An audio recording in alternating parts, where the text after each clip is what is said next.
Anong gusto kong madato mo?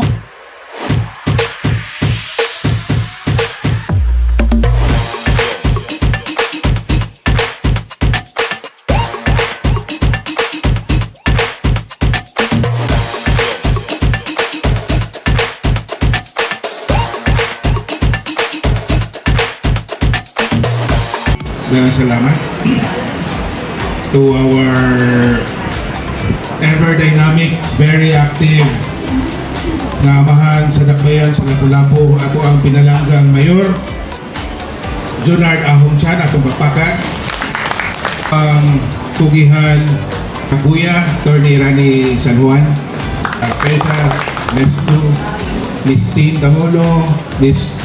Gigi Casinilio ug mga kaubanan sa Aboitiz Infra Capital Economic Estates sa ato ang very active o kanunay na amuma sa Peso Lapu-Lapu magikan sa Department of Labor and Employment Ma'am Arlene Hamoy ma'am o sa ato ang BMW nga representative now sa mga tuang mga kugihan kayo mga kaabag councilors Honorable Annabel Quizon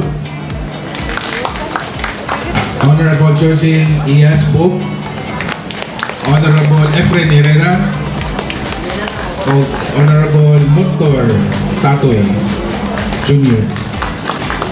O mga employers, no? Especially to our employers both local and overseas, no? Ng mga recruitment agencies.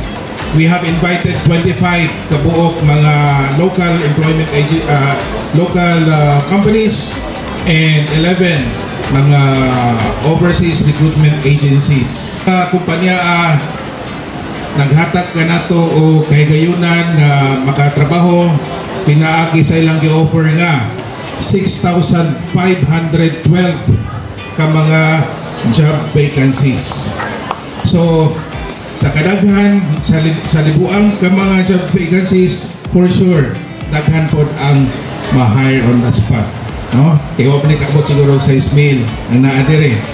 So, ang kalipay na mo sa Public Employment Service Office nga kanunay nga gitahasa ni Mayor Ahong nga muamuma sa ato ang mga nagkinahanglan og trabaho.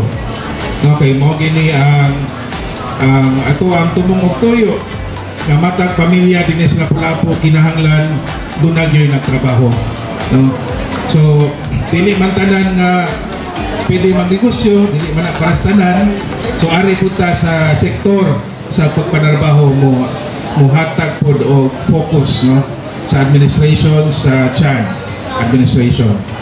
So, on behalf of the Public Employment Service Office, thank you so much for all the support, especially to our City Council and headed by our City Mayor, Mayor Junard Ahong Chan. Daghang salamat. Daghang salamat ninyong tanan og labi na gyud sa presensya sa ato ang mga employers, local and overseas. Kung wala mo, dili ni pwede nga activity. So daghang salamat.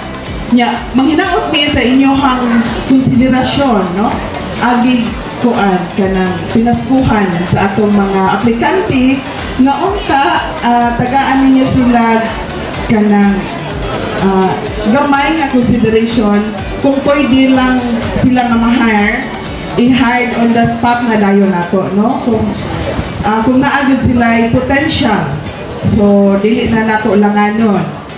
Then sa atong mga job seekers karong panahon na kung ang DSWD na ay pila to sir 4 piece, so ang doli manghangyo nga kita magbaton o 5 piece.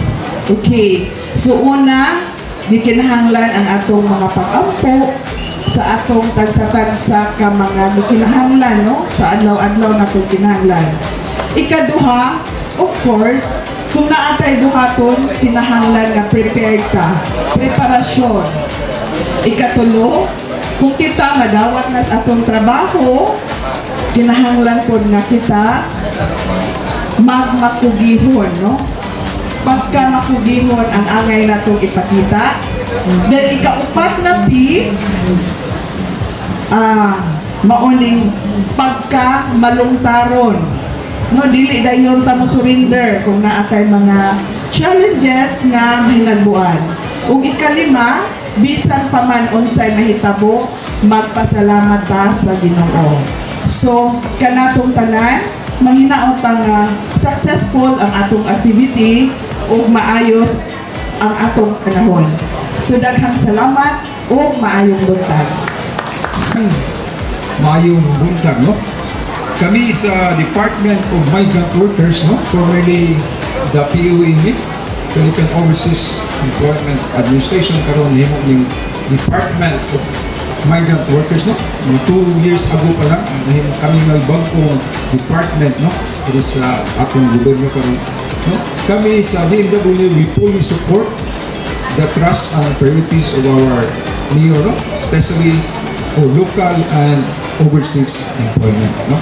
Naarabid mi, support mi sa atong mga, especially kani atong overseas employment, no? Sa atong mga aplikante sad na nakaroon diri buntaga, especially for overseas employment, ato ning i-grab ang opportunity kay karon daghan gini atong overseas recruitment agency na nakaroon, no? Natin napulo kabuok ato ning i-grab ug di magalit ta madawat karong buntaga, no, naring daghang opportunity pa natong mahimo, no, especially you can apply directly sa ilang website, no, o sa among website ang atong www.dmw.gov.ph, no. Ayo mo ka balaka, no, atong iampo, we hope and pray na madawat mo, makatrabaho mo, o at least makatabang mo sa inyong pamilya. Seeing the number of persons lining up to find jobs may sometimes be unsettling. Multiply this by the number of family members counting on their support and you get a grimmer picture. Hundreds, if not thousands of family members may not have a happy fiesta nor a Merry Christmas. But these are also the best of times. When you see the confluence and synergy of the public and private sectors coming to the support of jobless Opunganons, there is hope. The Peso Lapu-Lapu and Mesto Estates Fiesta sa Lapu-Lapu Job Fair is one big ray of hope for Opunganons looking for a job and looking forward to it. The Fiesta sa Lapu-Lapu Job Fair is a form of heroism we should be happy and proud of, for which we should be thankful. Parehas ninyo, nagsige po may pangitag trabaho, pero dili lang yun, mawagtang sa paglaom, mawagtangan o paglaom, no? Kung dili pwede karon sa sunod na pod, but I encourage you to learn more na skills, for example, skills training ihatag sa gobyerno, i-grab dayon ninyo ang opportunity. There are a lot of opportunities that will be given by our peso sa atong city government na dili lang gyud mawagtangan o paglaom, unya padayon sa pagkat-on, no, kay daghan kaayong skills nga kinahanglan, especially sa atong overseas. So atong nahibaw-an na doon namang galit taga-Karkar nga naabot diri from the province of Cebu. So welcome kaayo mo diri, no, nya doon na putay hiring sa atong teachers. We have 4,000 more vacancies karon sa atong overseas and also sa atong local employers, no? So I hope you will be hired on the spot. Good luck, unya padayon ta sa atong pagpangamuyo, sa atong pag-ampo. Andoy ta, ato magampo tas Ginoo nga ang atong mga pangandoy maabot gyud nato. Dili ka mohulong kung kinsa man gani, wala pa maka sud maninguha pagyapon kita para ato gyud nang makuha mga kaigsunan.